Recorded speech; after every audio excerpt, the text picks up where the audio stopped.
दोस्तों नमस्कार, आप सभी का स्वागत है हमारे YouTube चैनल GS बारेसर में। दोस्तों आज आपसे मैं कुछ कहना चाहूँगा कि जब से निकला हूँ मेरी मंजिल पर नज़र है, मैंने कभी मील का पत्थर नहीं देखा और ये फूल मुझे कोई विरासत में नहीं मिले, तुमने मेरा कांटों भरा बिस्तर नहीं देखा।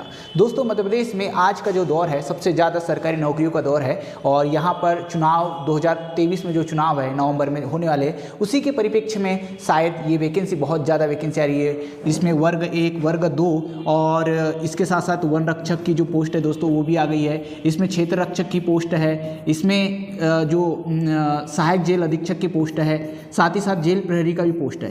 तो ये जो सारी की सारी जो पोस्ट है दोस्तों, इन सब के लिए तो एक ही एग्ज़ाम होगा। एग्ज़ाम का जो नेचर होगा दोस्तों एक ही होगा। इसके अलावा इसके पहले जो दोस्तों पटवारी की पोस्ट आई है, इस पटवारी की पोस्ट का भी जो नेचर होगा वही होगा। बस इस एग्ज़ाम में दोस्तों मैनेजमेंट जैसे सब्जेक्ट को नहीं रखा गया है। बाकी यहाँ पर भी मैथ्स है, रीजनिंग है ना, GS है, साइंस है, ठीक है दोस्तों। तो ये सारी की सारी जो चीज़ें हैं वो अपने को पढ़ने में मिलेगी कहाँ, पटवारी में। और वही चीज़ अपने को कहाँ मिलेगी, वन रक्षक, क्षेत्र रक्षक, जेल प्रहरी, सहायक जेल अधीक्षक, ऐसी पोस्ट में।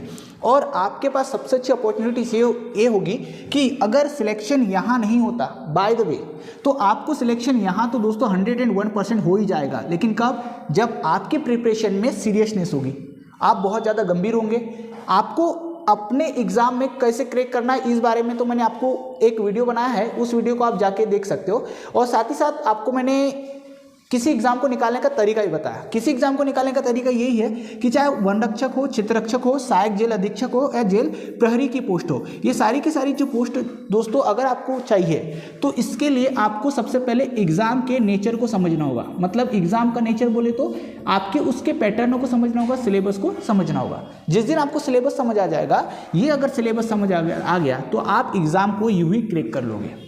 तो उसके लिए क्या करना पड़ेगा, आपको लास्ट ईयर जितनी भी एग्ज़ाम हुई है, चाहे वन रक्षक की हो, क्षेत्र रक्षक की हो, जेल प्रहरी की हो, सहायक जेल अधीक्षक की पोस्ट हो, उनके परीक्षा के पैटर्नों को पहले भली भांति समझना होगा। उसका एक बार एनालिसिस करना होगा, मूल्यांकन करना होगा और उसके बाद आपको अपनी प्रिपरेशन को आगे बढ़ाना होगा। उसी के हिसाब से आपको हर दिन ऑनलाइन टेस्ट देने की व्यवस्था भी आपके पास होनी चाहिए। दोस्तों ऑनलाइन टेस्ट तो बहुत सारी सिस्टम से और बहुत सारे प्लेटफॉर्म से दे सकते हो, लेकिन सवाल ये है कि ऑनलाइन जो पेपर है, अगर आप हर दिन ऑनलाइन एग्ज़ाम देते हो या ऑनलाइन टेस्ट देते हो तो इससे आपका जो कॉन्फिडेंस लेवल है ना दोस्तों, वो शायद आगे बाहर निकल कर आता है, ठीक है। उसके बाद ये है कि मॉक टेस्ट या ऑनलाइन जो टेस्ट होते हैं ये आपको देना सबसे बड़ी बात है और बहुत ज़रूरी है। उसके साथ साथ आपको रिवीजन पर भी फोकस करना पड़ेगा। जितनी भी चीज़ें पढ़ते हो सबसे पहले रिवीजन किया करना। अगर रिवीजन अगर आप नहीं करोगे तो ये सारी चीज़ें आपको कहीं ना कहीं कमज़ोर कर सकती है।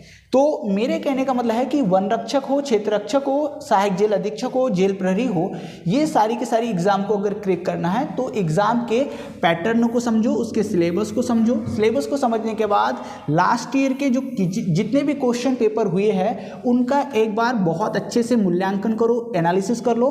उसके बाद सबसे बड़ी बात है कि आप हर दिन मॉक टेस्ट देते रहो। मॉक टेस्ट देने के बाद रिवीजन पर फोकस करो। आपका एग्ज़ाम दोस्तों दूर नहीं है। मोस्टली जो लोग होते हैं सिर्फ फॉर्म भर देते हैं और एग्ज़ाम की तैयारी करने बैठते हैं, लेकिन एग्ज़ाम में क्या क्या पूछेगा, क्या नहीं पूछने वाला है, इस चीज़ को समझना सबसे बड़ी बात है। तो मेरा यही कहना चाहूँगा कि अगर आप सबसे पहले पैटर्न को समझोगे और मॉक टेस्ट और रिवीजन पर फोकस करोगे तो मुझे लग रहा है 3 चीज़ों से आपका एग्ज़ाम निकल जाएगा। कौन सी?